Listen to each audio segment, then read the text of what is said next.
Hi students. So today I'm going to discuss about the rocket equation, and we are also going to talk about single stage and multi-stage rockets and why multi-stage rockets are preferable. So at the end of this video you will know all these concepts. This is lecture 79 in our aerospace engineering course. I am Dr. Ranjan Ganguly. Now let us take a look at a single stage rocket. So essentially there are three main components of this rocket. There is the payload, there is the structure, and there is the propellant. So we can look at it schematically as follows, that there is going to be a payload at top. This may contain the people who are flying in this rocket, or in more normal cases it may simply contain equipment, electronics, and so on. Then there is the entire structural system which holds this thing together, and of course then there is the propellant also, which can be liquid propellant or solid propellant as we discussed in our previous class. So if it's liquid propellants, it may be in the form of tanks. If it's solid propellant, the whole thing may itself be composed of solid propellant. Now we can say the mass of this complete rocket is given by capital M, and there are three components. The ml is the mass of the payload, ms is the mass of the structure, and mp is the mass of the propellant. So one of the mnemonics I use to remember this is that the payload mass or the load mass is given by ml, so that will stop you from getting confused between the payload and the propellant. So always remember, propellant is the P, structure is the S, and load is L here. Now in most cases you will actually see there are multi-stage rockets, so we can get most of the thinking about multi-stage rocket by thinking about a two-stage rocket.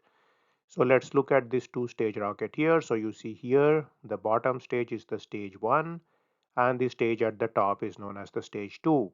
So in stage 1 you have the propellant and you have the structure. So these are given by P1 and S1, and at stage 2 you have the propellant, you have the structure, and you have the load.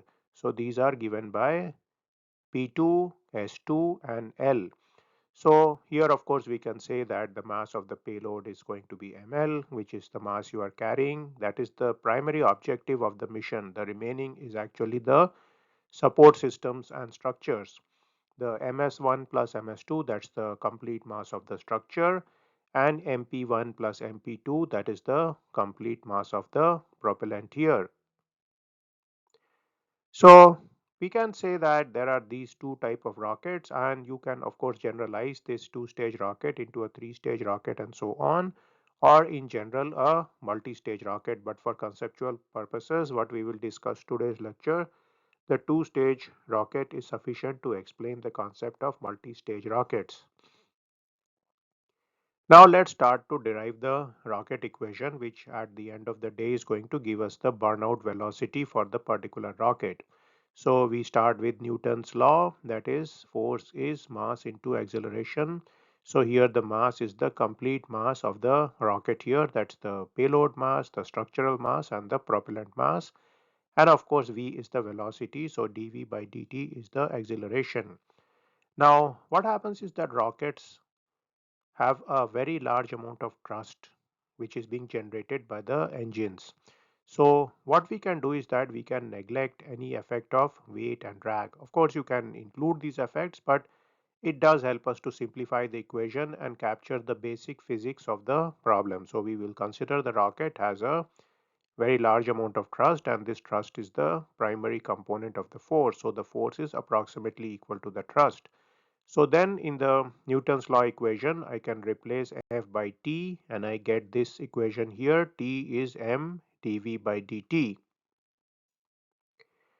Now I have this equation here. Let's set this to the side for some time and let's look at one more equation, and that's from the definition of specific impulse itself. So in our previous lecture we defined specific impulse ISP as T by W dot, and so today we can write T is W dot into ISP, and then we can write this as G0 m dot ISP. So this equation holds if we are considering the sea level condition. In that case, G subscript 0 simply means the gravity at the sea level, which would be something like 9.8 meter per second square if you are considering Earth. Now we take this equation here and we are going to make some changes in that. So what we are going to do is we are going to find m dot.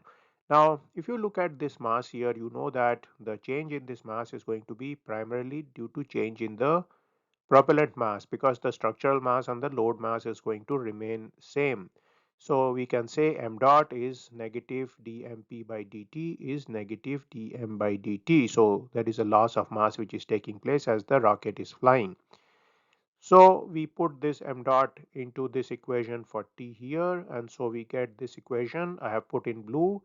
T is minus g0 isp into dm by dt.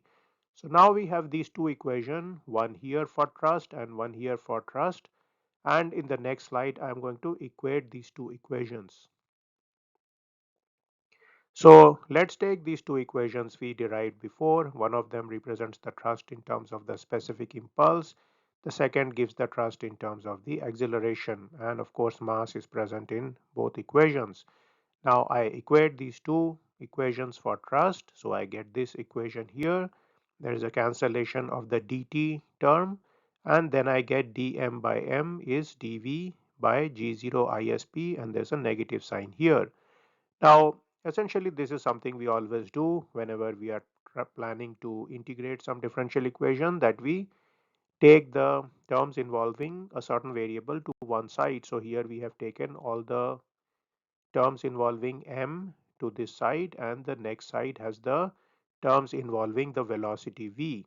Now we are ready to integrate this equation. So we have to integrate this equation, but we have to remember what are the bounds on which the definite integral has to be done. So essentially if we look at the masses, there are two masses. There is the initial mass m subscript I, and there is a final mass m subscript f, and the initial mass corresponds to the velocity being 0, and the final mass corresponds to the burnout velocity vb. So with these bounds on the definite integral, we can write this equation here, and then we can integrate this equation. So you of course know the integral of dm by m is going to be log of m, where it's log to the base e, or exponential log or natural log, and then this integral is simply going to be v, and that's going to give us a vb term. So essentially we are going to end up with this equation here. Mi by mf is this exponential to the power vb by g0 isp, or we can write it in this form. If we are interested in vb, we can write it as vb equals g0 isp log mi by mf. So again, the equation you use depends on what you want to get. If you want to get the burnout velocity, then you can use this equation. If you actually know the burnout velocity, the specific impulse and so on, and you are interested in calculating the ratio of masses, you can use this particular equation. Now we are going to see how to apply this equation to the single stage rocket and then the two stage rocket. So let's look at the single stage rocket first. So we have this equation here. The mi is going to be simply ml plus ms plus mp. That's all these three combined together. That's the payload plus structure plus propellant. And what will happen is that at the end of the mission, you are only going to be left with the load and the structure. The propellant is going to have disappeared, and this part could be shed off. So that's the final weight of the rocket, or the mass of the rocket at the end of the mission, when it has attained the burnout velocity. So what the burnout velocity means is that you have expended this amount of propellant, and at the end of your journey you have now attained this particular vb velocity while you started from the zero velocity. Now, if we go to the two-stage rocket, it becomes somewhat more complex, because we have to first consider stage 1 and then we have to consider stage 2. So let's first consider stage 1. Now, in this stage 1 situation, at the end of stage 1, the burnout velocity would be VB1. So that's the nomenclature we will use. And then, of course, what will happen is the initial velocity is going to be all these 5 masses added together. that is ml, ms1, mp1, mp2, ms2. Now, what's going to happen at the end of the first stage is that the propellant 1 is going to get expended, or this is going to get expended. And so we are going to remain with the remaining four terms, that is ml, ms1, mp2 and ms2. So this is going to be the final mass for this particular stage 1 of the two stage rocket, and at the end of this stage I am going to have a velocity of VB1. Now let's consider the second stage. In the second stage, actually I have two velocities because my final velocity at the end of the second stage is VB2, but I started with VB1, so I have VB2 minus VB1 here, and on this side I have the equation, but my Mi and Mf are different now for this stage 2. So in the stage 2, the Mi is going to be Ml plus Mp2 plus Ms2, which is Ml plus Mp2 plus Ms2, which is this part here. The remaining two parts have been shed at the end of stage 1, and so also the Mf is going to be only Ml plus Ms2. So that's the end of the stage 2, and by putting these particular masses into this equation I can calculate VB2. Remember, VB1 has come from our previous expression which I discussed in the slide before. Now, of course, this all may look very complicated, but you can actually do a very simple example to check out the result. So here this particular example is there, which creates a kind of situation where the masses are equal in a certain sense. So for example, if we look here, let's say this mass is small m, this is the mass of the payload. So both these have this small m as payload. Then if we look at the mass of the structure, that's 10m. So here this is the structural mass 10m for the single stage rocket, and for the two stage rocket it's 2m and 8m, that also equals 10m. And if we look at the propellant, that's 89m. So 89m is here, and here it is 69m plus 20m, that's also 89m. So this is a somewhat created example, but what you can see is that the structural mass, the propellant mass and the payload are same on both these rockets.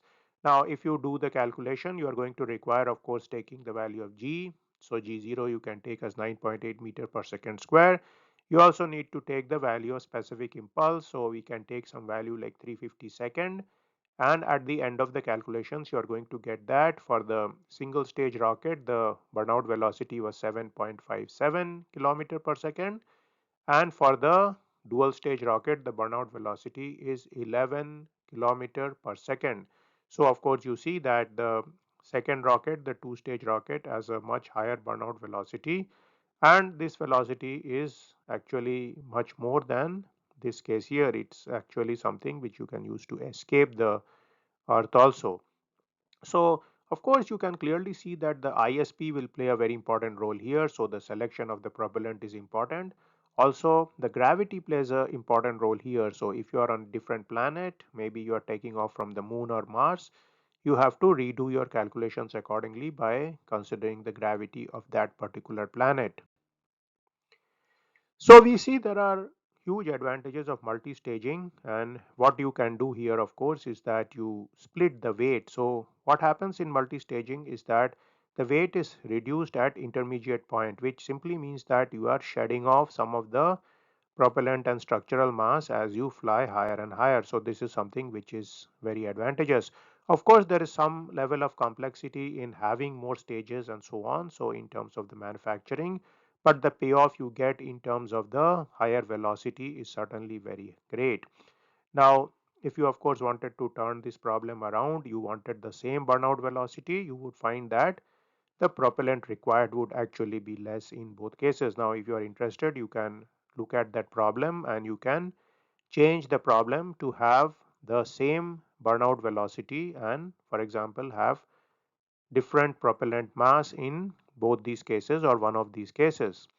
Now of course we see that the greater final velocity is there for the same structural and propellant weight.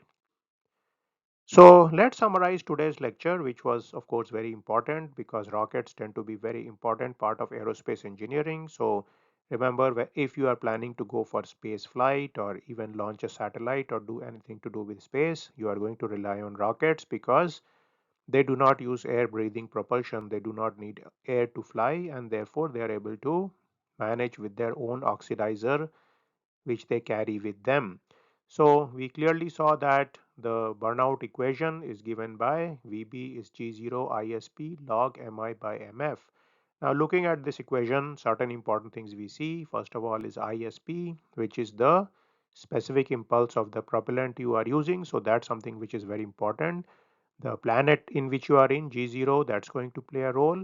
And then the ratio of the initial mass to the final mass is also going to be important. So of course, you can always try to carry as less structure as possible.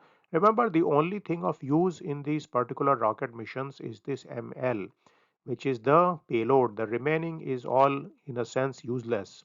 So of course you need the propellant because you need to get that particular velocity, and you need the structure because you need to support this entire system. This shouldn't break up because this rocket, remember, is experiencing various forces, and so it's subject to various stresses and strain. Remember from our structural discussion, all these failure criteria are going to kick in here, and therefore the structural design has to be reasonable enough that this guy is able to complete his mission.